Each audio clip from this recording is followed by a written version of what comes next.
Rebecca Piper, Raison d'espérer, saisie par la foi dans un monde brisé, chapitre 8. Comment s'opère le changement? Qu'est-ce qui peut nous sauver, sinon la main de Dieu, réparant ce qu'elle avait créé? Saint Augustin. J'ai entendu un jour l'histoire de deux prédicateurs. L'un était un homme doué, un brillant conférencier. Lorsqu'il prêchait, les gens venaient de partout pour l'entendre. Mais lorsqu'il avait son dimanche de libre, il se rendait dans la petite église d'un obscur prédicateur de campagne que très peu connaissaient. Un jour, quelqu'un lui demanda « Comment se fait-il qu'un homme aussi célèbre que vous passe ses dimanches de congé à écouter un modeste prêcheur ?» « Voyez-vous, répondit-il, lorsque je prêche, les auditeurs s'avancent jusqu'au confessionnal. Lorsque lui prêche, ils y entrent. » Ce livre est écrit pour éclairer les pas du lecteur jusqu'à l'instant de vérité, celui de la confession. Que signifie confesser? Comment s'opère cette confession? Nous avons précédemment démontré que quelque chose ne tourne pas rond en nous. Nous avons rappelé les mesures extrêmes que Dieu a dû prendre pour venir à notre secours. Nous avons évoqué la puissance mise en œuvre pour nous transformer et nous restaurer. Mais comment intégrer tout cela dans notre vie? Le pas indispensable. L'évangile de Luc commence par l'annonce de la venue de Jésus. Jean-Baptiste a été envoyé comme héros du roi pour préparer l'arrivée du Messie. Héros, H-E-R-A-U-T. Au figuré, un héros, c'est une personne chargée d'annoncer la venue de quelqu'un ou de quelque chose. Synonyme annonciateur, messager. Retour au texte. Le précurseur ne voit pas d'autre façon de la préparer qu'en appelant le peuple à se repentir. En grec, ce mot signifie « faire demi-tour ». Il implique donc un revirement total du cœur et de la pensée. Sans une repentance de notre part, il est totalement exclu que Christ puisse entrer dans notre vie, lui donner un nouveau départ et la changer de façon radicale. C.S. Lewis l'explique bien. La repentance n'est pas une décision active que Dieu vous demande de prendre avant de vous accueillir et dont il aurait pu vous dispenser. Elle décrit simplement ce qu'est le retour vers Dieu. Dans l'un de ses grands films muets, Charlie Chaplin joue le rôle d'un prisonnier à bord d'un navire qui fait naufrage. Dès le début du film, on voit Chaplin seul sur la plage, les yeux fixés sur les fers qui enserrent son pied, rattaché à une lourde boule et à une chaîne. Impossible de se libérer. Tout le film traite des rapports du prisonnier avec cette boule et sa chaîne sur le sable. L'homme se demande comment faire pour s'en affranchir. « Je sais ce que je vais faire, pense-t-il d'abord. Je vais les prendre du bon côté. Je vais les distraire et quand leur vigilance sera trompée, je me sauverai. » Il fait des mimes et des gestes pour amuser la boule et la chaîne. Et au moment où il croit avoir atteint son but, il s'élance dans le sable. Mais après quelques pas, la chaîne se tend et, boum, Chaplin s'affale de tout son long. Il se relève, se gratte la tête et se demande à nouveau que faire. Une idée lui vient à l'esprit. Je vais les prendre par ruse et leur damer le pion. Il s'éloigne doucement, s'efforçant de ne pas attirer leur attention, puis bondit. Hélas, il ne va pas plus loin que la longueur de la chaîne ne le lui permet. Il est arrêté net dans son élan et tombe lourdement à terre. Il se relève à nouveau et revient à son point de départ en réfléchissant plus sérieusement. Il adopte une nouvelle stratégie, plus rationnelle, celle du dialogue. « Je vais m'expliquer avec elle », décide-t-il. Il s'approche et se met à argumenter devant ses gardiens de fer. Quand il estime les avoir convaincus, il s'éloigne d'eux. Son rêve prend vite la forme d'un cauchemar. Comme les fois précédentes, il est stoppé dans son élan par la chaîne impitoyable et se retrouve à plat ventre dans le sable.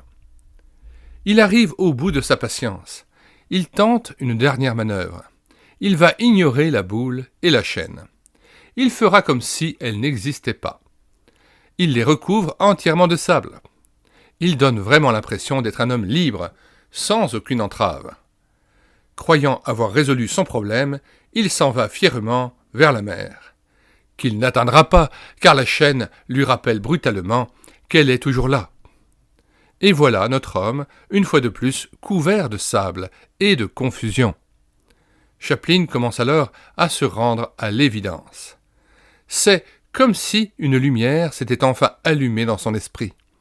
Il comprend qu'il ne peut pas se défaire seul de ses liens. S'il doit être secouru, ce sera nécessairement par une personne du dehors. Pour la première fois, le prisonnier se met à scruter l'horizon, espérant apercevoir un avion ou une embarcation se diriger vers lui. Ce film est une superbe parabole de notre condition humaine. Après tout, si nous pouvions jeter sur nous-mêmes un regard de l'extérieur, nous nous trouverions aussi comiques que Chaplin. Notre première réaction face à une difficulté est de nous dire « Ce n'est pas sorcier, je m'en sortirai ». Nous essaierons toutes les solutions. Nous discuterons, argumenterons, pratiquerons la politique de l'autruche, accuserons les autres, ou refuserons tout simplement de regarder la situation en face. Nous ferons tout pour masquer que nous avons un problème. Mais il arrive un moment où sur notre chemin se dresse un obstacle que nous ne pouvons pas déplacer nous-mêmes. Nous sommes alors obligés de reconnaître « C'est au-dessus de mes moyens, je suis coincé ». À ce moment-là, nous sommes prêts à recevoir l'aide que Dieu souhaite tellement nous apporter. Se repentir, c'est reconnaître la réalité de nos difficultés et notre impossibilité à les surmonter par nous-mêmes. Pour décrire la repentance, la Bible emploie l'expression « retrouver la raison ». Elle indique par là que vouloir résoudre seul nos problèmes est pure folie. C'est ce qui est arrivé effectivement à Nebuchadnezzar, roi de Babylone au VIe siècle avant Jésus-Christ. Ce monarque avait vécu comme Clamence, mais apparemment avec plus de raison, car il croyait vraiment être maître de l'univers. N'était-il pas roi ? N'avait-il pas droit de vie et de mort sur tous ces sujets ? Bref, il était comme un dieu pour eux. Sous les effets combinés de l'illusion intérieure et de l'adulation extérieure, il oublia qu'il était mortel. Il oublia qu'il n'était pas Dieu et il devint fou. Après avoir atteint les cimes de son orgueil insensé, il fut réduit à marcher à quatre pattes comme un animal. C'est dans cet état que se dissipa la magie de ses illusions et que l'homme retrouva une raison saine, reconnaissant du même coup Dieu et la réalité. En somme, il se repentit. À la lumière de ce que nous avons dit dans les chapitres précédents, la caractéristique essentielle de la repentance, c'est qu'elle est l'inverse du déni. Nous ne nous cachons plus devant la vérité. Nous n'éprouvons plus le besoin de le faire. La vérité n'est pas perçue comme une fatalité inévitable, mais comme une planche de salut. C'est au moment de nous repentir que nous découvrons que le déni n'est pas une invention de la psychologie. Elle est le visage le plus horrible du péché. Bien avant la psychologie, la Bible avait déclaré que le péché consiste à maintenir la vérité captive de l'injustice. Nous citons cette expression dans Romains 1, verset 18. La colère de Dieu se révèle du ciel contre toute impiété et toute injustice des hommes qui retiennent injustement la vérité captive. Car ce qu'on peut connaître de Dieu est manifeste pour eux, Dieu le leur ayant fait connaître. En effet, les perfections invisibles de Dieu, sa puissance éternelle et sa divinité, se voient comme à l'œil depuis la création du monde, quand on les considère dans ses ouvrages. Ils sont donc inexcusables, puisque, ayant connu Dieu, ils ne l'ont point glorifié comme Dieu, et ne lui ont point rendu grâce. Mais ils se sont égarés dans leurs pensées et leur cœur sans intelligence a été plongé dans les ténèbres. Se vantant d'être sages, ils sont devenus fous et ils ont changé la gloire du Dieu incorruptible en image représentant l'homme corruptible, des oiseaux, des quadrupèdes et des reptiles. C'est pourquoi Dieu les a livrés à l'impureté selon les convoitises de leur cœur, en sorte qu'ils déshonorent eux-mêmes leur propre corps. Eux qui ont changé la vérité de Dieu en mensonge et qui ont adoré et servi la créature au lieu du Créateur, qui est béni éternellement. Amen. Fin de citation et retour au texte. Par conséquent, lorsque nous nous repentons, nous allons à contre-courant du déni. Avant la repentance, nous mettions notre bon côté en avant et nous dissimulions le mauvais. En nous repentant, nous inversons ces positions. Nous faisons volontairement connaître nos pires travers à Dieu, si bien que leur révélation aux yeux des autres ne nous pose plus du tout le même problème, puisque le pire a été pardonné. Parallèlement, nous cachons le meilleur en nous. Nous faisons de notre mieux pour Dieu seul, et non plus pour gagner les faveurs ou mériter l'approbation des autres. Tel est bien le sens des paroles de Jésus. Faites vos bonnes œuvres dans le secret, et que votre main droite ne sache pas ce que fait la main gauche. La confession, un moment précis et une manière de vivre. La première fois où nous nous repentons nous laisse parfois le meilleur et le pire des souvenirs. Le plus cuisant parce que le péché, la souffrance et la désillusion sont à leur apogée.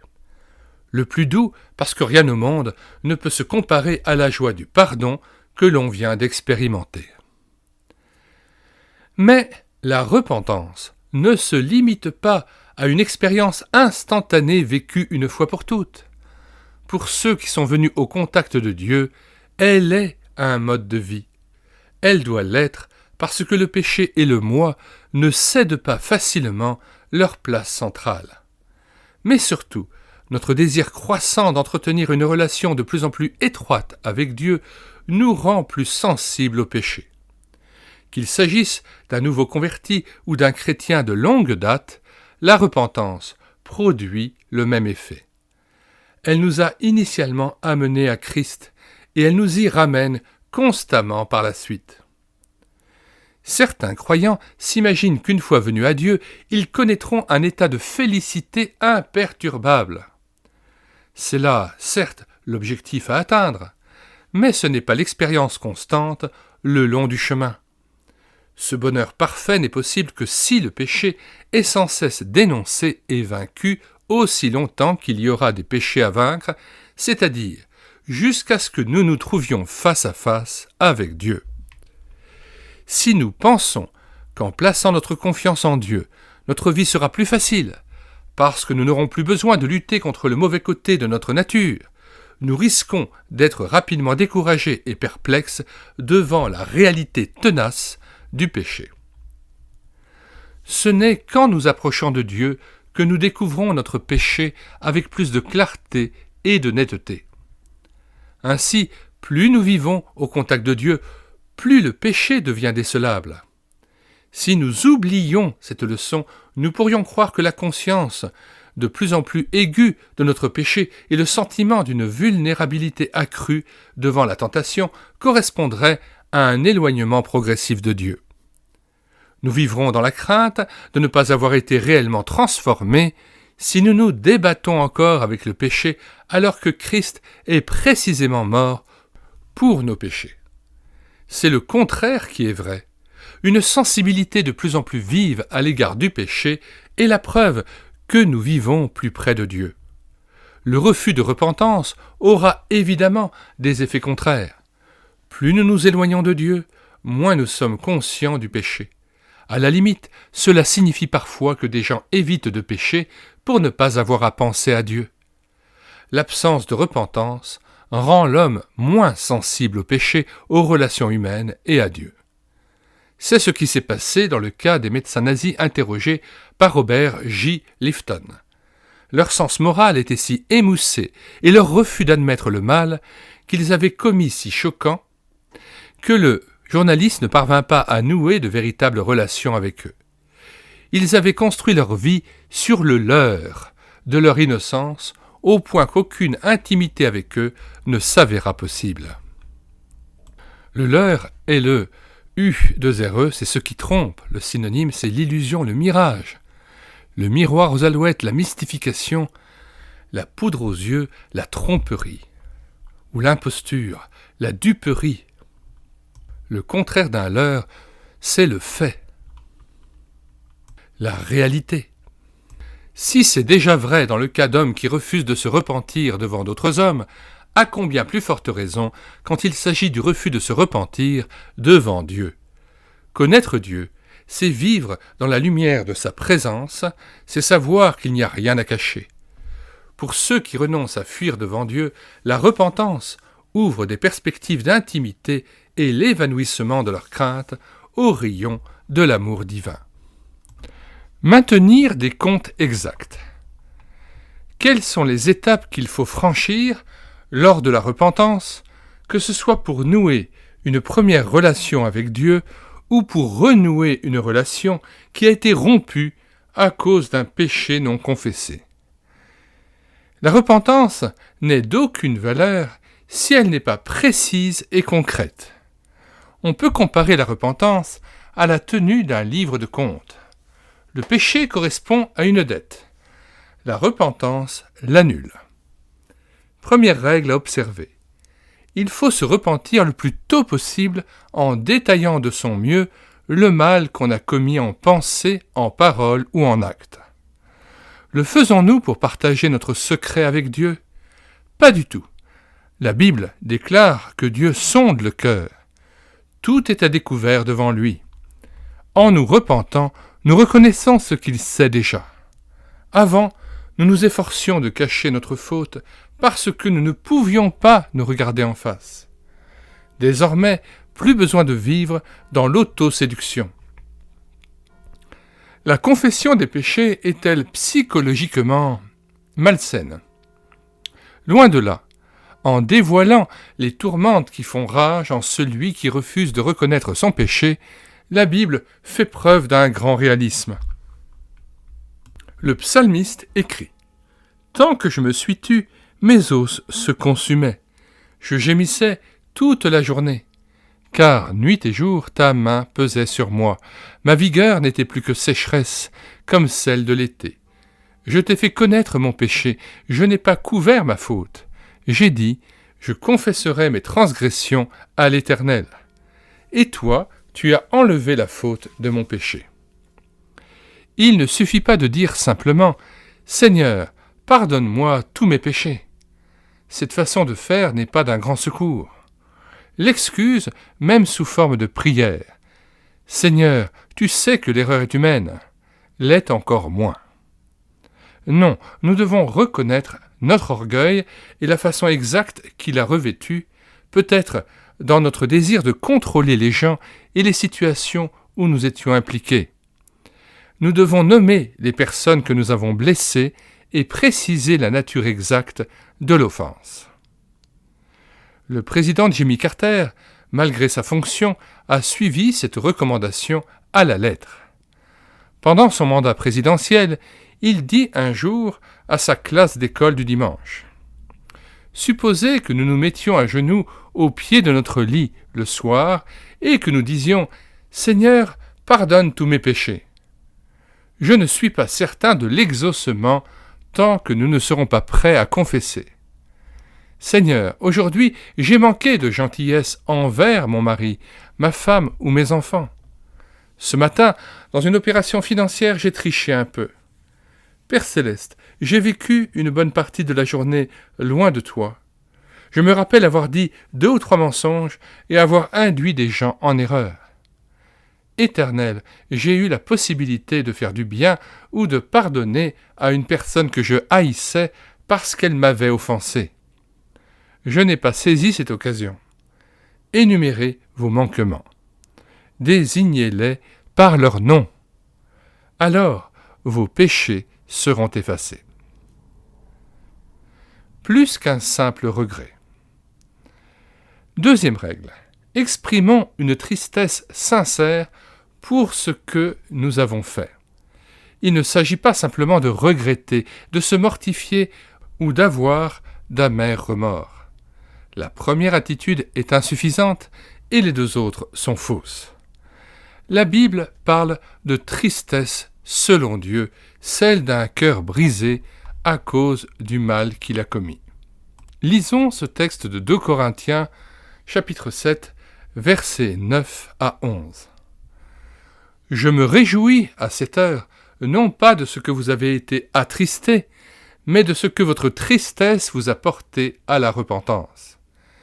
Car vous avez été attristés selon Dieu, afin de ne recevoir de notre part aucun dommage. En effet, la tristesse selon Dieu produit une repentance à salut dont on ne se repent jamais, tandis que la tristesse du monde produit la mort. Et voici cette même tristesse selon Dieu. Quel empressement n'a-t-elle pas produit en vous? Quelle justification, quelle indignation, quelle crainte, quel désir ardent, quel zèle, quelle punition! Vous avez montré à tous égards que vous étiez purs dans cette affaire. » Fin de citation et retour au texte. La Bible donc parle de tristesse selon Dieu, celle d'un cœur brisé à cause du mal qu'il a commis. Nous nous rendons certainement compte que nous avons péché, mais nous n'en éprouvons pas de tristesse. Attristons-nous alors de notre manque de tristesse. Commençons par mesurer à quel point le péché, dans sa réalité effrayante, insensibilise la conscience. Ce que nous appelons repentance n'est souvent rien d'autre que la gêne ressentie parce que nous avons été pris sur le fait. Le remords s'apparente à la honte devant les conséquences de notre stupidité. Au fond, il ne s'agit pas d'une repentance quant au péché, mais d'un simple regret de la souffrance que le péché nous inflige.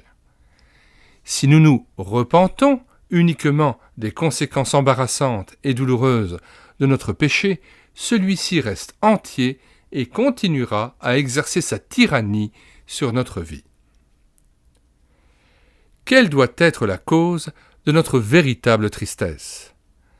N'est-ce pas d'avoir désobéi à Dieu en nous contentant d'une situation de loin inférieure à son ambition pour nous, en nous adonnant à ce qui est faux et en l'ayant chassé de nos vies?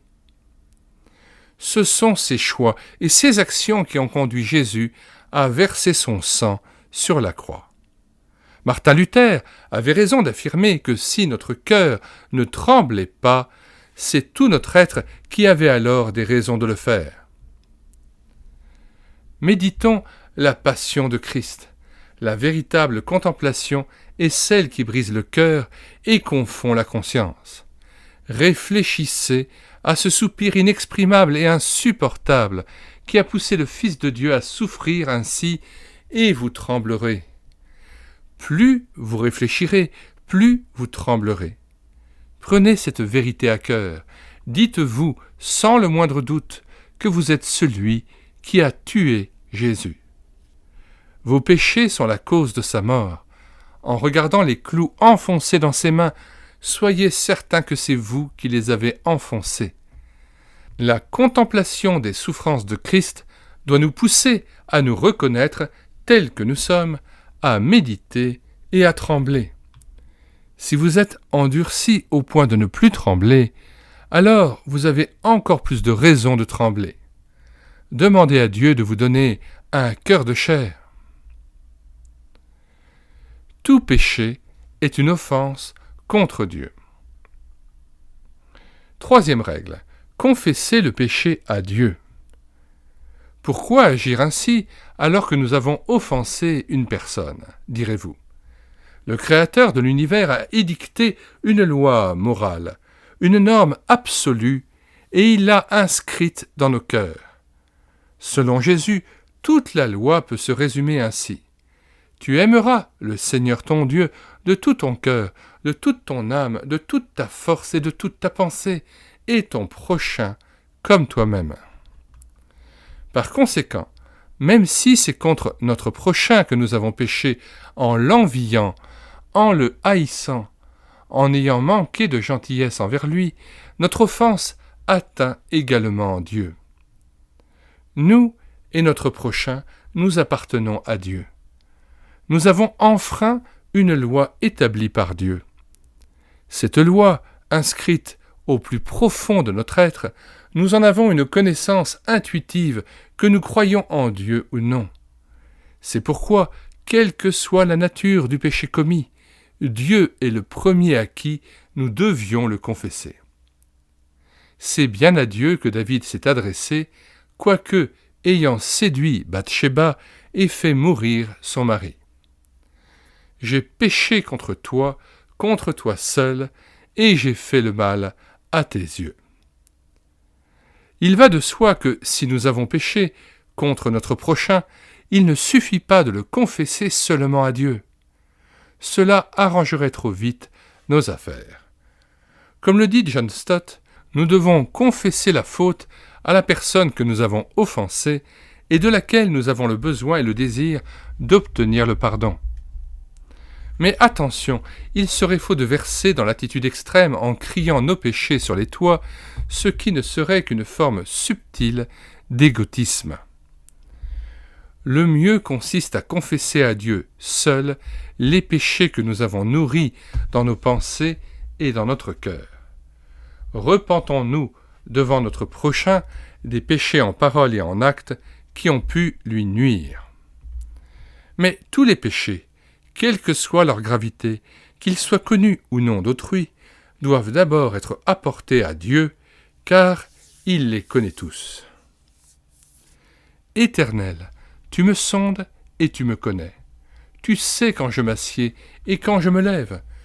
Tu comprends de loin ma pensée. Tu sais quand je marche et quand je me couche, et tu pénètres toutes mes voies. Car la parole n'est pas sur ma langue, que déjà éternelle, tu la connais entièrement. La confession porte un rude coup à notre orgueil, mais souvenons-nous que nous n'avons pas à ménager ce dernier. Il nous arrive parfois de penser que la confession ne sert à rien. J'ai pourtant confessé ma faute à Dieu, je la lui ai confessée des centaines de fois, mais je n'arrive pas à trouver l'apaisement. Je vous conseille alors d'aller trouver un ami chrétien de confiance et de confesser votre péché en sa présence. Nous devons servir d'intermédiaires les uns pour les autres. Nous n'avons pas à nous substituer à Dieu pour nous pardonner mutuellement les fautes commises contre lui.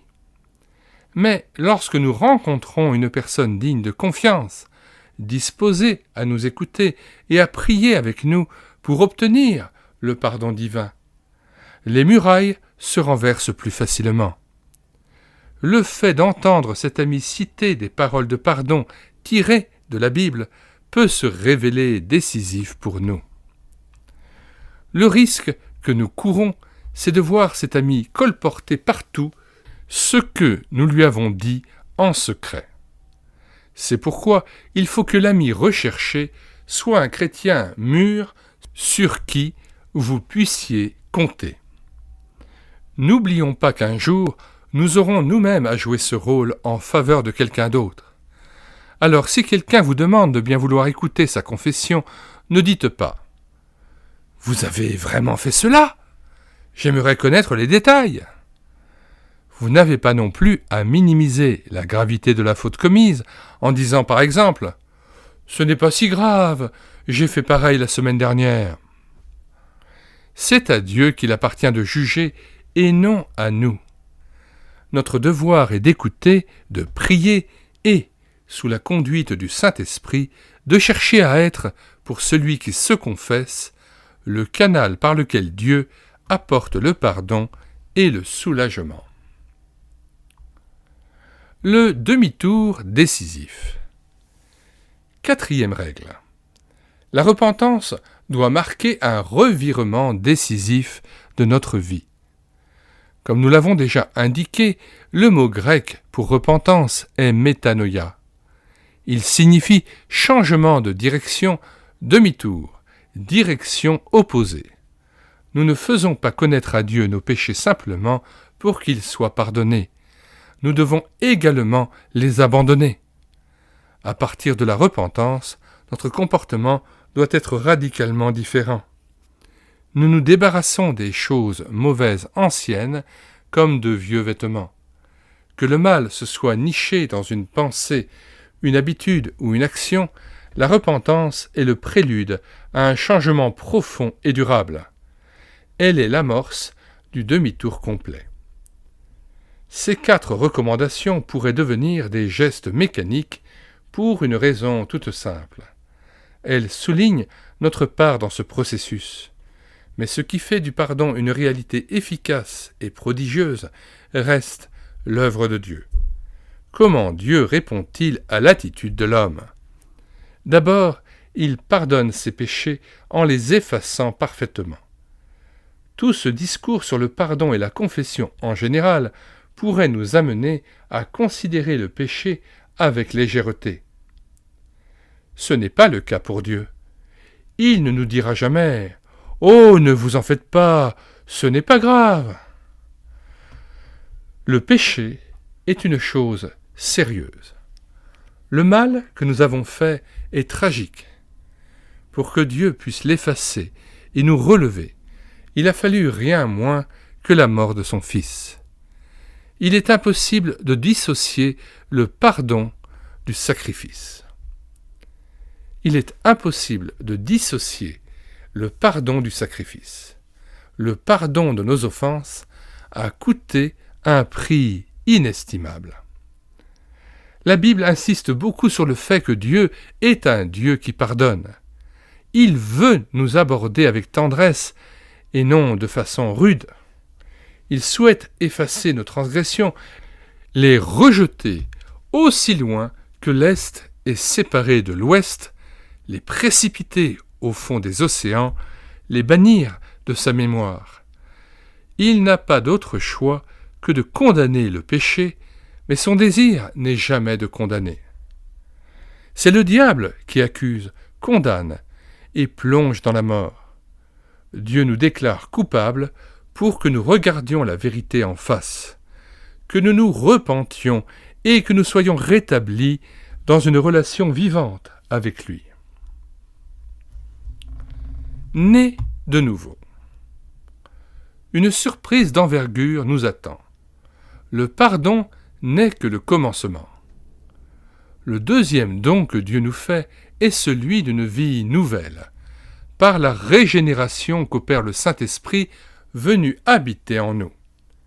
C'est une œuvre si extraordinaire que Jésus l'assimile à une nouvelle naissance. Le péché a ceci de tragique. Il a gâché ce qui devait être splendide. L'image de Dieu en nous est un rappel que nous avons été créés pour autre chose que ce que nous sommes devenus. Je suis comme un animal pris au piège. J'ai été créé pour gambader en toute liberté, mais le péché a refermé ses mâchoires sur moi et m'a emprisonné. Je suis comme un aigle avec une aile brisée. Dieu voulait que je m'élève dans les hauteurs de son ciel bleu. Mais le péché m'a blessé au point que je ne parviens même plus à m'arracher à la pesanteur. Je suis comme un violon inestimable fabriqué par un maître luthier. Mais les cordes sont cassées, les chevilles ont glissé et le bois est fendu. Lorsque le maître essaie de jouer, il n'en tire qu'une lamentable cacophonie. Note 1. Joe Cook. Voilà pourquoi une vie nouvelle fait toute la différence. Il se peut qu'après un premier élan de zèle pour Dieu, nous retombions dans les vieilles ornières de notre vie passée et que nous soyons encore plus découragés. Nous avions nourri d'immenses espoirs pour constater finalement que rien n'a vraiment changé.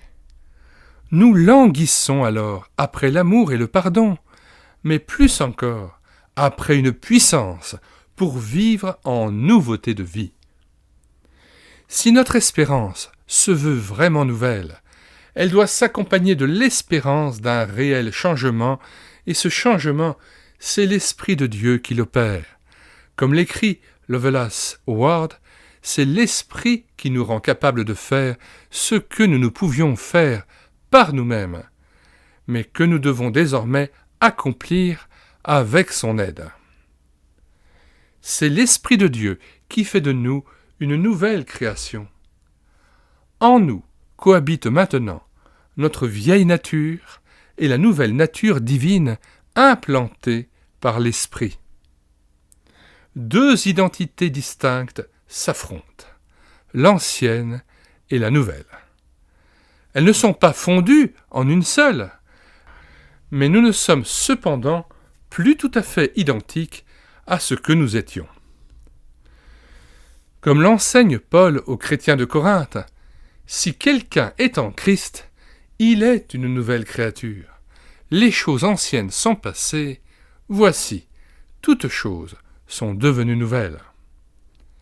Si la repentance et la foi alimentent la nouvelle nature en laissant en arrière l'ancienne, la première se développera et la seconde s'étiolera jusqu'à ce que, par la grâce de Dieu, surgisse une vie radicalement nouvelle. Faute de pratiquer une véritable repentance, des chrétiens tombent dans les compromissions et dans l'hypocrisie, comme nous pouvons malheureusement le constater trop souvent. Autant de moyens que d'individus. Nous venons tous à Dieu pour différentes raisons et par différents chemins. Mais toutes ces démarches ont un point commun. Dieu répond toujours à l'appel, au secours que l'homme lui lance. Aucun récit de conversion ne ressemble en tout point à un autre. Certains sont bouleversants, d'autres plus paisibles. Des personnes se tournent vers Dieu quand elles traversent de graves crises, d'autres le font dans la sérénité et quand tout va bien. Mais chaque conversion témoigne que d'une manière ou d'une autre, Dieu nous a touchés. Il est venu dans notre vie. Il ne nous a pas abandonnés à nous-mêmes, mais il ne s'impose jamais. Il n'entre dans notre vie que s'il y est invité. Au cours de mes 20 années de vie chrétienne, j'ai vu quantité de personnes confier leur vie à Dieu et être transformées. Malgré cela, le mystère de la conversion continue de m'émouvoir. Qui peut sonder les actions profondes du cœur et ses motivations? Si nous connaissons notre cœur, comment révéler aux autres ce qu'il contient? Beaucoup ont de la conversion une image stéréotypés et d'autres en ont peur. Ainsi, certains craignent que l'abandon à Dieu prouve qu'ils sont incapables de se débrouiller tout seuls. La conversion n'est telle que pour ceux qui traversent une mauvaise passe et ont besoin d'une intervention extérieure. Il est vrai que de nombreuses personnes se convertissent lors d'une crise, mais l'œuvre qui s'accomplit en eux n'est pas du tout ce que les autres croient généralement. Ce n'est pas leur faiblesse momentanée qui les fait crier au secours, mais cette expérience d'abattement leur permet de comprendre ce qui est toujours vrai, à savoir que, sans Dieu, l'être humain est incomplet. Renoncer à faire croire que nous sommes capables de nous en sortir par nous-mêmes, ce qui n'est pas le cas, pour acquérir la vraie maîtrise indispensable, telle est la décision la plus coûteuse que nous puissions prendre pour notre orgueil. Lorsque je me suis pour la première fois approché de la foi chrétienne, j'ai eu peur qu'en me soumettant à Dieu, celui-ci me prive de mon identité ou que je ne sois plus tout à fait moi-même. Je n'arrivais pas à imaginer ce que serait la version religieuse de ma personnalité. Dieu exigerait-il que je devienne missionnaire dans un coin reculé d'Afrique? Que je renonce à mon amour du jazz? Que j'agisse toujours religieusement, au sens où j'entendais alors cette expression? Qu'est-ce qui changerait et qu'est-ce qui resterait comme avant? Dieu Allait-il faire violence à l'image que j'avais de moi? Je me demandais aussi si mes amis, dont aucun n'était chrétien, me reconnaîtraient.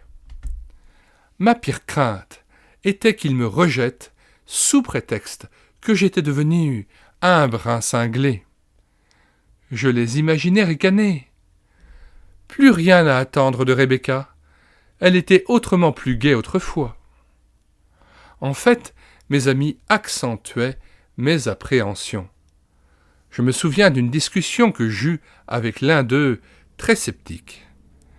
Il avait suivi l'enseignement dispensé à l'école du dimanche lorsqu'il était enfant, mais il ne s'était jamais considéré comme une personne religieuse. Il fut horrifié devant mon sérieux. « S'il te plaît, Rebecca, tu ne vas quand même pas commencer à te comporter de manière étrange, n'est-ce pas ?» s'inquiéta-t-il. « Je ne pense pas que ce soit nécessaire. Devras-tu dorénavant porter des vêtements bizarres ? » « Attention, je n'ai pas dit que je me ferais bonne sœur, j'ai simplement déclaré qu'il se pourrait que je me mette à croire en Dieu. »«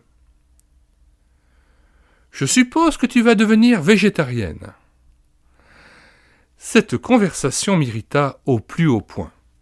J'eus l'impression que cet ami aurait plus volontiers accepté que je me drogue plutôt que de me voir devenir chrétienne. Je lui rétorquai. « Je suis heureux que tu aies abordé cette question. J'ai décidé pour un temps de faire régime en me nourrissant d'hosties et d'eau bénite. » Et il me crut. D'ailleurs, cela l'arrangeait de me croire, car cette image le confortait dans l'idée que personne ne peut croire en Dieu de tout son cœur sans être un peu dérangé. Mais je ne pouvais dire ce qui m'arriverait dans cette expérience religieuse. Comme Clamence, je savais qu'il manquait quelque chose à ma vie. Je décelais dans mon fort intérieur une agitation, un vide, une aspiration secrète qui ne m'avait jamais quitté. Une dimension me faisait défaut, et j'en avais peur. Plutôt rester agnostique, quitte à reconnaître une certaine mélancolie. Mais au moins je resterais moi, plutôt que de m'abandonner à Dieu et finir par ne plus être moi du tout. Je dois avouer que ma crainte de m'aliéner moi-même en capitulant devant Dieu était aussi entretenue par l'image que me renvoyaient de nombreuses personnes religieuses. La vision que j'avais de la piété était caricaturale. Il est vrai que je ne connaissais pas beaucoup de gens chrétiens, mais je m'étais fait d'eux une caricature qui m'arrangeait bien. Quand je retourne en arrière, les croyants que j'ai rencontrés à cette époque où je cherchais Dieu étaient radicalement différents de l'image stéréotypée que je m'étais fabriquée. Ils étaient intelligents, distingués, érudits et, pardonnez-moi l'expression, normaux. Depuis, j'ai constaté que c'était la règle générale et non l'exception. J'ai également rencontré des chrétiens qui confirmaient mes pires préjugés. Ils semblaient défaits, inertes et presque méfiants. Ils ne s'aventuraient pas dans la vie avec enthousiasme, d'une façon lucide et énergique. J'ai appris entre-temps que Dieu aimait tous ses enfants. Malgré le peu d'exemples engageants, ce qui m'a poussé à me poser les questions les plus décisives, c'était mon désir de savoir s'il existait un fondement assez solide sur lequel je pourrais construire ma vie. Je me plongeais dans l'étude de l'hindouisme, de l'existentialisme et d'autres philosophies, mais pas dans celle de la foi chrétienne. Je pensais en savoir assez à son sujet. N'avais-je pas été élevé dans le monde occidental christianisé ? Mais tout ce que j'étudiais me laissait sur ma faim avec un sentiment de frustration. Je ne recherchais pas des preuves absolues. D'ailleurs, il est pratiquement impossible d'en avancer dans la plupart des domaines de la vie. Ce que je voulais, c'était des réponses logiques et défendables.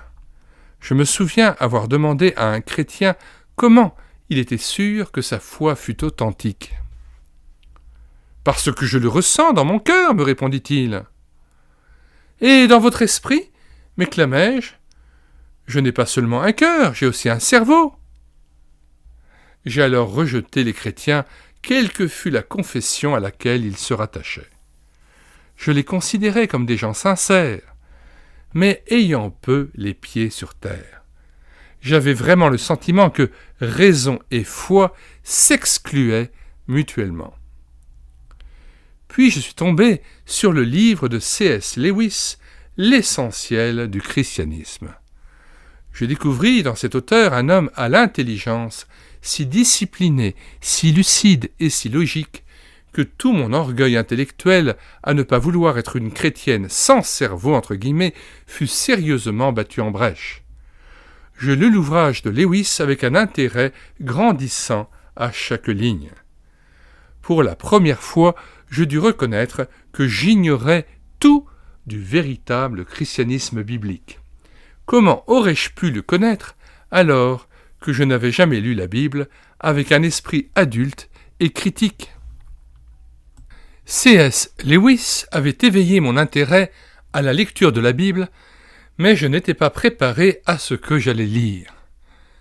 J'avais vu les films de Cecil B. 2000. Il représentait Jésus tel que je l'avais toujours imaginé. Sincère, droit, avec un sourire angélique. Je commençai donc par les évangiles. Je découvris un homme qui lançait les affirmations religieuses les plus extraordinaires et qui se permettait de renverser les tables des changeurs de monnaie devant l'entrée du temple.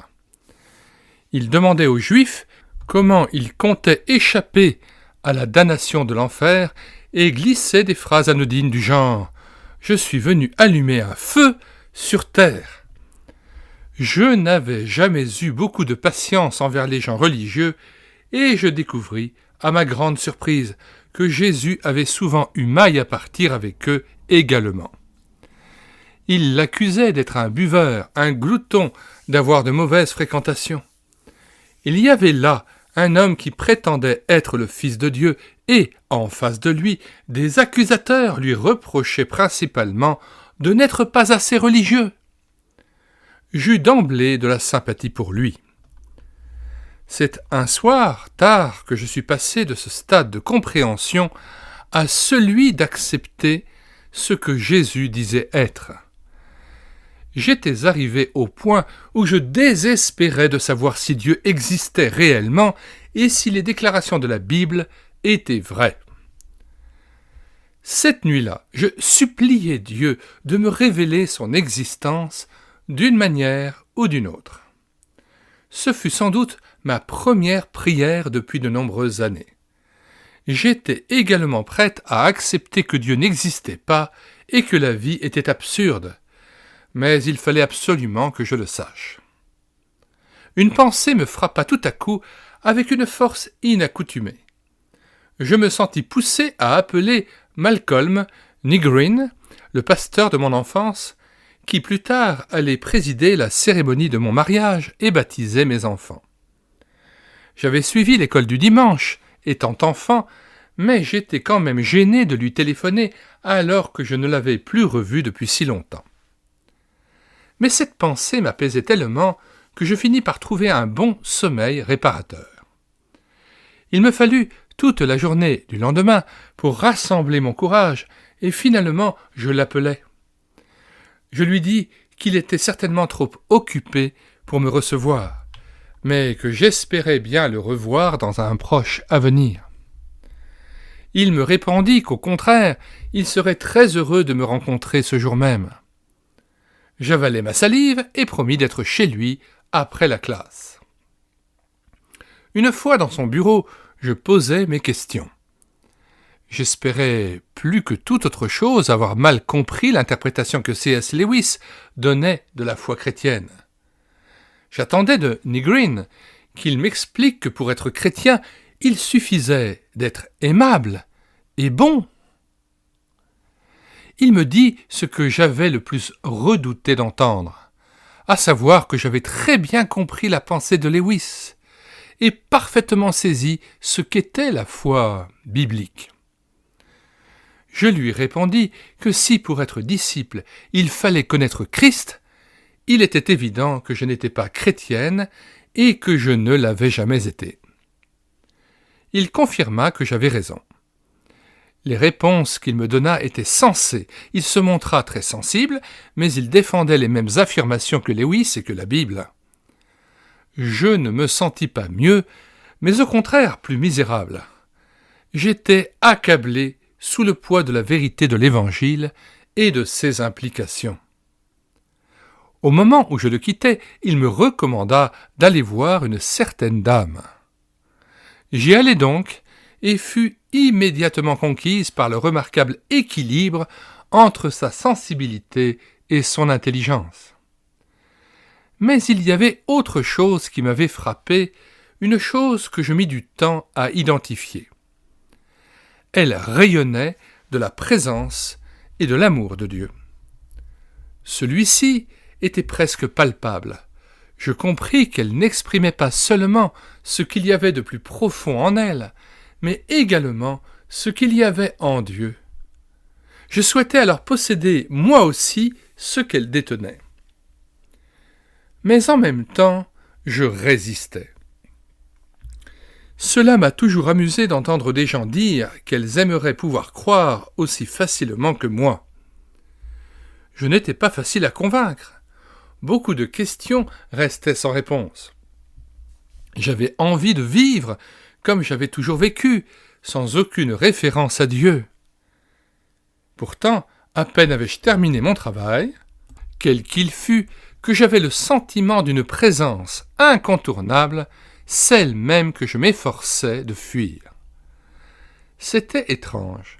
Il me semblait que Dieu me poursuivait et qu'en même temps, il me laissait le libre choix. Je me sentais irrésistiblement attiré par un Dieu personnel, dont je découvrais l'amour à chaque rencontre, à chaque regard, à chaque silence. Je savais également que la seule réponse adéquate de ma part serait un engagement de tout mon être. Car finir par croire que Dieu est Dieu et négliger de lui accorder la place centrale en tout serait illogique et insensé. Ce serait comme vouloir échapper au vent. Bien que les détails de ma conversion soient différents, les émotions qui ont accompagné ma découverte de la foi étaient très proches de celles qu'exprimait C.S. Lewis. Je cédais, je reconnus que Dieu était Dieu, m'agenouillais et priais. Ce soir-là, l'homme le plus abject et le plus réticent de toute l'Angleterre s'était tourné vers Dieu. Je n'ai pas vu alors ce qui m'apparaît aujourd'hui comme l'événement le plus lumineux et le plus évident, la mansuétude divine qui acceptait un pécheur tel que moi. Le fils prodigue, au moins, était revenu à la maison paternelle, sur ses deux jambes. Mais qui pourra parfaitement adorer l'amour qui ouvre les portes du ciel à un enfant prodigue boitant, luttant, amer, et jetant ses regards tout autour de lui, dans l'espoir de trouver une possibilité de fuir. La foi jaillit du désespoir le plus total. Ma conversion était plutôt en rapport avec la vérité du message biblique. Ma démarche n'était pas motivée par le désespoir, ma vie n'était pas un échec, et je ne souffrais pas d'un sentiment aigu de mon péché. Ce sentiment vint plus tard. J'étais habité par le désir ardent de savoir si Dieu existait et si les affirmations de Jésus étaient vraies. Ce qui m'attirait, c'était surtout la personne de Christ.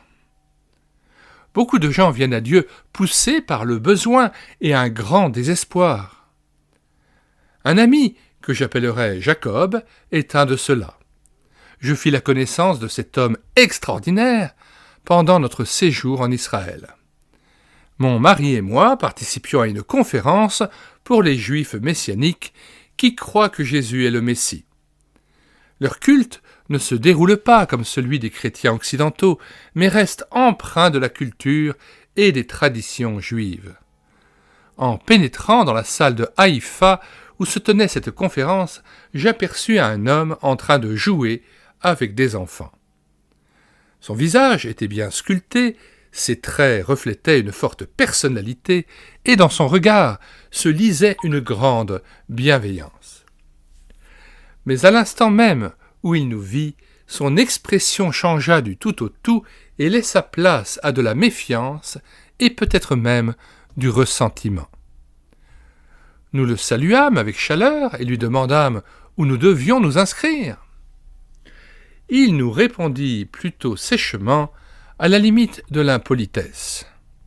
Je me dis qu'il n'aimait probablement pas les Américains, mais je restais cependant interloqué par le brusque changement dans son attitude. Quelques heures plus tard, il vint vers nous et s'excusa pour sa réaction si peu amicale.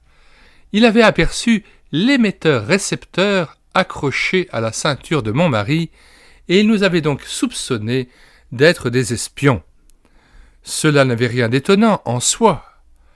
En effet, des membres zélés de la communauté juive ultra-orthodoxe avaient exercé des pressions sur les juifs messianiques pour qu'ils cessent d'adorer Jésus et leur reprochaient leur prosélytisme. Lorsqu'il s'enquit de notre identité et apprit que nous étions des chrétiens et que mon mari portait son petit appareil de communication parce qu'il était journaliste, il se sentit confus de s'être montré si discourtois envers nous. J'étais quand même curieuse de savoir pourquoi il avait été si soupçonneux, en particulier devant le petit émetteur. À l'écouter, il était évident que c'était un homme raffiné, cultivé et intelligent. Il nous raconta son histoire. C'était un juif d'Europe de l'Est. Il avait bien réussi sur le plan professionnel et avait épousé une non-juive qui lui avait donné un fils. Puis survint la Deuxième Guerre mondiale et la déportation massive de son peuple. Peu de gens savaient qu'il était juif. De plus, en raison de son mariage, il pensait qu'il échapperait à l'emprisonnement. Mais un jour, en rentrant de son travail, il aperçut horrifié la Gestapo qui l'attendait. Ils l'empoignèrent sans ménagement et le conduisirent vers le train. Il se demandait qui avait bien pu le dénoncer. Tandis que les Allemands l'emmenaient avec eux, il cria à l'un des soldats qu'il n'avait même pas pu embrasser sa femme avant de partir. Le soldat ricana bruyamment et lui lança « Espèce d'idiot, ne sais-tu pas que c'est elle qui t'a trahi ?» « Menteur !» répliqua Jacob. « Jamais elle n'aurait pu faire une chose pareille. »« Tu dois alors être le seul à ne pas être au courant. Ta femme te trompait avec le chef de la police. » Jacob se retourna et regarda sa femme avec un mélange d'incrédulité et d'horreur. Mais l'expression de culpabilité qu'il devina sur son visage et son refus de le regarder dans les yeux lui confirmèrent que les dires de l'Allemand étaient vrais. Jacob passa les 5 années suivantes dans un camp de prisonniers et frôla plusieurs fois la mort. Il espéra même y rester. Seule l'amertume et le désespoir qui remplissaient son cœur lui disaient qu'il était encore en vie. Une seule chose le rattachait à l'existence, son fils. S'il arrivait à rester en vie jusqu'à la fin de la guerre, peut-être son fils l'attendrait-il à la maison, et ils seraient à nouveau réunis. C'était la seule lumière au sein de ces ténèbres. La guerre prit fin, et Jacob fut libéré. Sur la route qui le ramenait chez lui, une seule pensée l'obsédait, l'ardent désir de revoir son fils. En arrivant au village, il apprit que sa femme était partie quelques années plus tôt pour une destination inconnue. En Europe du Nord, lui dit-on. Elle avait emmené son fils. Il sut alors qu'il ne reverrait plus jamais son enfant. Son dernier espoir s'était envolé. Il était physiquement malade, horriblement amaigri, affamé et sans le sou. Il ne savait pas où aller. Il s'installa alors sur le banc d'un jardin public où se retrouvaient les clochards des environs. Dans sa misère, il ne put s'empêcher de sourire devant l'ironie de sa situation. Autrefois, lorsqu'il se rendait à son travail, il ne manquait jamais de donner de la menue monnaie à ces malheureux. Maintenant, il était comme eux. Il fut bientôt arrêté par la police du vagabondage. Il déclara aux agents que cette arrestation le soulageait. En prison, il avait au moins de quoi manger et un lit pour dormir. On s'aperçut rapidement qu'il n'était pas un vagabond ordinaire, mais un homme dans une situation désespérée. On lui demanda s'il avait encore de la famille. « Un frère que je n'ai pas revu depuis mon adolescence, répondit-il. Ce parent vivait à Tel Aviv. Les autorités, ne sachant que faire de lui, décidèrent de lui payer le prix du voyage et l'envoyèrent en Israël. Jacob arriva sans un sou en poche. Il n'avait pratiquement pas mangé de toute la semaine et se sentait très mal. Il se rendit chez son frère, assuré que celui-ci ne le mettrait pas à la porte, geste impensable dans la culture juive. Mais le frère en question ne l'avait pas vu depuis tellement d'années qu'il refusa de croire que cet homme hagard, qui se tenait là en haillons devant la porte, était bien Jacob. Il lui dit de revenir lorsqu'il aurait en sa possession des papiers prouvant qu'il était bien son frère. Mais celui-ci refusa de se plier à sa demande. Il ne put supporter l'humiliation de ce nouveau rejet. Il était maintenant trop pauvre pour se procurer les moyens de mettre fin à ses jours, et trop fatigué. Il s'allongea sur un banc public près de l'endroit où se rassemblait la lie de la population et attendit la mort. Il ne mangea pas, parce qu'il n'avait rien à se mettre sous la dent. Il était tombé si bas qu'il allait être réduit à quémander sa nourriture dans son propre pays. Il ne put se résoudre à cette démarche dégradante. Il ne songeait qu'à la mort. Ce n'était plus qu'une question de temps. Plusieurs jours s'écoulèrent, et il était toujours allongé sur le banc, quand il vit au loin une jeune fille blonde, bien mise, de toute évidence une Américaine, qui entrait dans le parc accompagnée d'un ami. Il se demanda ce qui pouvait pousser une personne si bien vêtue, et au regard angélique, à venir dans ce parc fréquenté par des épaves humaines. Il ferma les yeux. Tout à coup, il entendit une voix douce qui s'adressait à lui. Jacob ouvrit les yeux et, à son grand étonnement, vit la demoiselle qui se penchait vers lui avec beaucoup de compassion et de sincérité. C'était la première fois en 6 ans que quelqu'un lui parlait gentiment. Il ne savait s'il devait pleurer de joie ou rire avec cynisme. Mais l'intérêt que lui témoignait la jeune fille l'émut malgré lui. « Que me voulez-vous » grommela-t-il. « Monsieur, je n'étais pas censé me trouver dans ce parc. Je suis descendu de l'autobus au mauvais arrêt. Mais quand je vous ai vu, la mine si triste, j'ai pensé que je ne pouvais pas vous laisser sans vous dire quelque chose, expliqua-t-elle avec bonté. Pourquoi ne retournez-vous pas à votre bus et ne me laissez-vous pas tranquille, marmonna-t-il, stupéfait cependant d'entendre sa propre voix aussi dure, aussi rude que celle des gens auxquels autrefois il donnait la pièce. Monsieur, j'avais peur en m'aventurant ici, mais j'ai eu l'impression que Dieu me poussait à venir vers vous pour vous dire quelques mots avant que je ne reprenne mon bus. J'aimerais pouvoir vous le dire avec plus de forme. Mais, voyez-vous, monsieur, Jésus vous aime. Il vous aime vraiment. Il la dévisagea, incrédule. Cette adolescente venait de lui dire que quelqu'un au ciel l'aimait. Après l'enfer qu'il avait vécu sur la terre, après les humiliations subies, après toute la rancœur qui avait rempli son âme pendant tant d'années. Et voilà que cette jeune Américaine, qui n'avait certainement pas connu un seul jour de réelle souffrance dans sa vie, qui avait mené une existence protégée, venait candidement lui déclarer qu'un Dieu non juif l'aimait.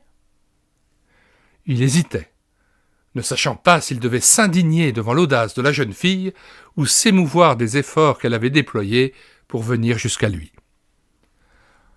En levant les yeux vers elle, il aperçut des larmes qui coulaient le long de ses joues. À sa grande surprise, il se mit à pleurer également. « Personne ne peut m'aimer, mon enfant. Il est trop tard pour moi, dit-il entre deux sanglots. Non, ce n'est pas vrai, s'empressa de répondre l'étrangère en prenant la main crispée de l'homme dans la sienne. Il n'est pas trop tard. Dieu vous accueillera si vous le lui permettez. Dites-lui simplement que vous le désirez. Il vous aimera et vous aidera. Jacob nous raconta que c'est à ce moment-là qu'il sut que quelqu'un s'était adressé à lui par le moyen de la jeune fille. Il n'aurait pas pu imaginer une messagère plus inattendue. Il comprit qu'un secours lui était offert en ces derniers instants. Mais la décision de l'accepter était entre ses mains.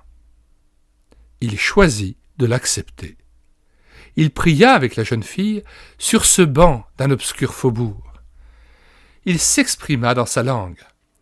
Puis il se tourna vers l'Américaine et lui dit « Je vous suis très reconnaissant, plus que vous ne pouvez l'imaginer. Je suis très malade et à l'article de la mort. » La jeune fille et son amie aidèrent l'homme à se relever, le firent monter dans le bus et l'amenèrent chez eux. Les membres de la famille prirent soin de Jacob pendant 1 an, ce qui lui permit de recouvrer sa santé. Pendant tout ce temps, ils témoignèrent de leur foi, lurent la Bible et prièrent avec lui. En fin de compte, ce qui n'avait été au début de la part d'un homme désespéré et près de mourir que l'acceptation de l'invitation à venir à Dieu se transforma en un engagement résolu à consacrer sa vie et son âme au Messie. Il nous taquina en riant. « L'ennui avec vous, les gentils, c'est que vous oubliez toujours que Jésus est juif. Il est à nous d'abord. » Jacob trouva un emploi bien rémunéré, loua un appartement, alla trouver son frère et se réconcilia avec lui. Il avait environ 55 ans lorsqu'il se convertit. Quand nous le rencontrâmes, il venait de franchir le cap des 70 ans. Tant que je vivrai, jamais je n'oublierai l'expression de son visage lorsqu'il nous expliquait ce que Jésus signifiait pour lui. Il aurait été facile de repousser la jeune fille, dit-il, d'enfouir délibérément dans mon cœur toute l'amertume et toutes les désillusions accumulées pendant tant d'années. Mais la pensée que Dieu m'avait tendu la main, m'avait donné un foyer et une famille qui m'aimaient, me rétablit physiquement et par-dessus tout remplit mon cœur d'un bonheur et d'une joie que je n'avais plus cru possible. Savez-vous ce que j'aimerais faire en arrivant au ciel ? J'aimerais être celui qui tend un verre d'eau fraîche à tout le monde. Comment mieux exprimer ma gratitude à Dieu pour tout ce qu'il a accompli en ma faveur ? Comment pourrais-je assez exprimer ma reconnaissance à Jésus ? Beaucoup de choses se sont produites dans ma vie depuis ce moment, il y a bientôt 20 ans. Mais le fait qui me fascine le plus, c'est que la jeune fille avait raison.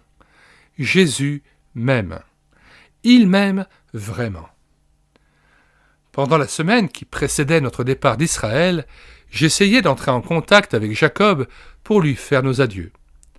J'appris qu'il était bien malade et que les médecins ne lui donnaient plus que quelques jours à vivre. Je demandai dans quelle disposition il se trouvait. « Il est paisible et serein », me fut-il répondu. Des chrétiens se relayaient sans cesse à son chevet à l'hôpital. Ils lui lisaient des psaumes, priaient et chantaient des cantiques. Quel contraste avec l'homme amer qui se mourait sur un banc une 20aine d'années plus tôt. Je cherchais à savoir s'il parlait. Effectivement, il répétait une seule chose inlassablement. Jésus m'aime. Cet homme hors du commun et moi-même sommes venus à croire en Dieu grâce à Jésus. Notre vécu personnel n'aurait pas pu être plus dissemblable. Nos objections et nos craintes étaient radicalement différentes. Mais nos 2 témoignages de la bonté de Dieu sont identiques. Comme l'apôtre Pierre, mis au pied du mur, l'a confessé un jour à Jésus. À qui irions-nous Tu as les paroles de la vie éternelle. Clamence craignait qu'en se soumettant à Dieu, il perdît son identité.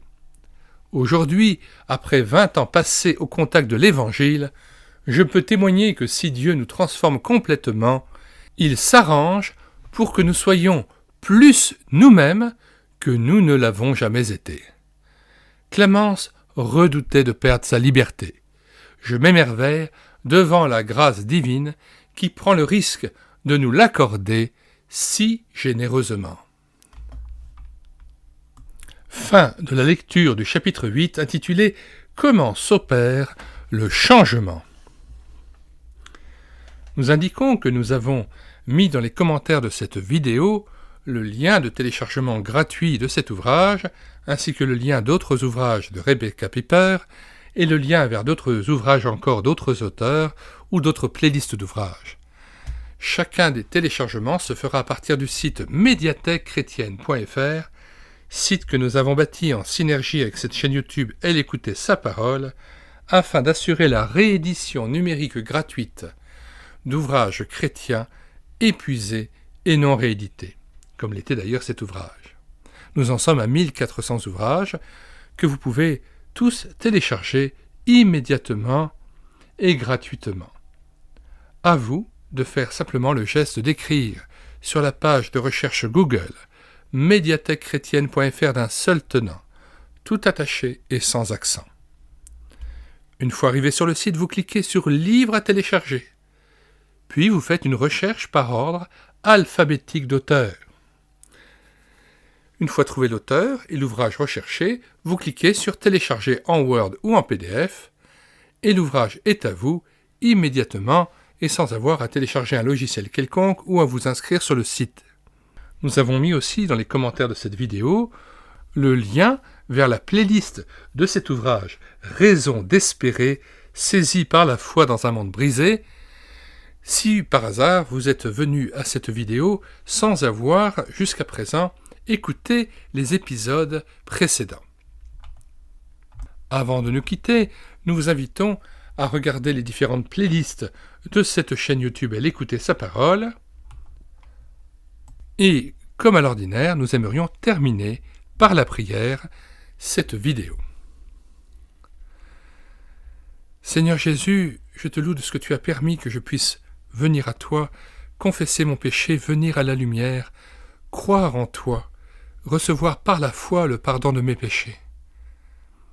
Ce qui m'a touché aussi beaucoup dans la lecture audio de ce passage, c'est cet homme qui, 20 ans après avoir reçu le témoignage de ton amour, dans ce parc où elle était en train de mourir, 20 ans plus tard meurt en ne faisant que répéter Jésus m'aime. Seigneur Jésus, nous pouvons à nouveau le déclarer avec assurance, tu nous aimes d'un amour infini, toi et ton Père céleste. Merci de ce que tu nous as donné de ton esprit et de ce que tu as fait de nous les temples du Saint-Esprit, au moment même où nous avons cru en toi. Merci de ce que cet amour nous porte, cet amour nous renouvelle, nous permet de nous tenir debout devant toi. Merci Seigneur pour le voile déchiré. Quand tu es mort, tu as remis ton esprit entre les mains du Père. Eh bien le voile s'est déchiré, nous avons pu suivre ton chemin, cette route vivante, vers le lieu très saint où tu résides toi et ton Père. Tu nous fais asseoir avec toi sur ton trône par la foi, parce que nous avons vaincu, Seigneur, par la foi. Nous nous réjouissons de ton salut, nous voulons être reconnaissants. Renouvellons-nous, Seigneur, la louange, l'adoration. Nous hâtons ton retour et nous attendons ce retour, Seigneur. Père Céleste, merci pour ton amour éternel et pour le don du Fils, pour le don du Saint-Esprit. Nous sommes comblés en toi et nous voulons trouver ce contentement en Jésus-Christ. Au nom de Jésus. Amen.